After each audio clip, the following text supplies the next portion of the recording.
లోకేష్ గారి మీద కేసు పెడతారంట ఈ 420. దేనికి పెడతారయ్యా లోకేష్ గారి మీద కేసు? ఏదైతే మీరు అమ్మ ఒడి పేరుతో ఇంటికి ఎంతమంది ఉంటే అంతమందికి అమ్మ ఒడి ఇస్తాం అని పిల్లలకి చెప్పి ఇవ్వకుండా చేతులు జోడించి వాళ్ళని మోసం చేస్తే మా యువనేత నారా లోకేష్ గారు ఇంట్లో ఎంతమంది పిల్లలుంటే అంతమందికి తల్లికి వందనం ఇచ్చినందుకు కేసు పెడతారా మీరు?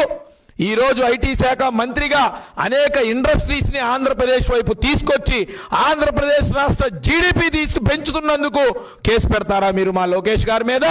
ఏదైతే నిరుద్యోగ యువతకి మాట ప్రకారం 20 లక్షల ఉద్యోగాలు కల్పనే ధ్యేయంగా పనిచేస్తూ ఎన్నో కంపెనీల్ని ఆంధ్రప్రదేశ్ రాష్ట్రంకి వెళ్ళి తెస్తూ వారి యొక్క తల్లులు పిల్లల కళ్ళల్లో ఆనందం చూపిస్తున్నందుకు డిఎస్సి ఇచ్చి కానిస్టేబుల్ ఉద్యోగాలు ఇలా ఎక్కడెక్కడ ఉద్యోగ అవకాశాలు ఉన్నాయో డిఎస్సి కూడా ప్రకటించి అన్నిటినీ కూడా ఉద్యోగ అవకాశాలు నిరుద్యోగులకు ఇస్తున్నందుకు పెడతారా మీరు కేసు?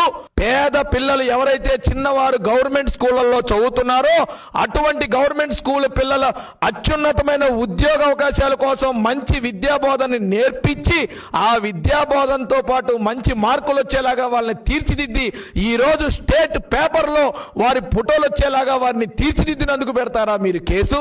దేనికి పెడతారండి మీరు కేసు? చెప్పాలా ఈరోజు మీరు మాట్లాడుతూ ఉంటే జనమంతా నవ్వుకుంటా ఉన్నారు. మా యువనేత లోకేష్ గారి పదం ఎత్తాలన్నా కూడా మీ స్థాయి సరిపోదు.